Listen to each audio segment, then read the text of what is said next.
Hi friends, welcome back to my channel. ఇవాళ నా morning routine అయితే స్టార్ట్ అయిపోయిందండి. దేవుడి దగ్గర డ్రెస్ అయితే పెట్టా, దాని గురించి నేనైతే మీకు షేర్ చేస్తాను.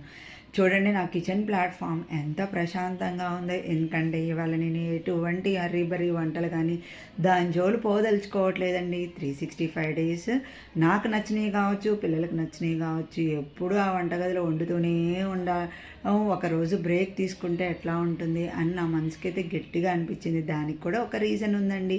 ఇవాళ నా బర్త్డే. నా పిల్లలు చూడండి ఎంత బాగా డెకరేట్ చేశారు. కానీ ఎటువంటి కల్మషం లేని చిన్న హృదయాలతో ఏ పని చేసినా మనకి చాలా సంతోషం అనేది అనిపిస్తుంది.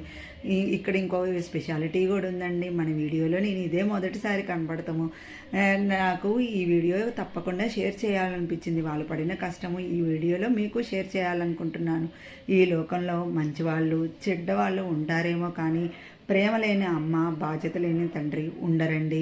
అలాంటి గొప్ప తల్లిదండ్రులను నాకు ఆ దేవుడు ఇచ్చినందుకు ఈ జన్మాంతరం నేను రుణపడైతే ఉంటానండి. ఈ జీవితము ఎటువంటి వారికి హాని కలగకుండా చేతనైనంత వరకు సహాయం చేస్తూ అన్ని వేళల్లో మంచి చేయకపోవచ్చండి, కానీ ఒక్కరికి కూడా తెలిసి మాత్రం చెడు చేయకూడదండి. అది మాత్రం నా జీవిత నియమంగా అయితే పెట్టుకుంటాను. ఇట్లానే మమ్మీ అనే కేక్తో అయితే నాకు ఇష్టమైన ఫ్లేవర్తో అయితే సర్ప్రైజ్గా చేయాలని పాపం ఎంత తపన పడిందో మా అమ్మాయి అయితే. అన్నీ నా కళ్ళ ముందరే జరుగుతూ ఉన్నా నాకేమీ తెలియనట్టుగా, ఎందుకంటే వాళ్ళ సర్ప్రైజ్ని పాడు చేయాలనే ఉద్దేశం నాకు అస్సలు లేదు.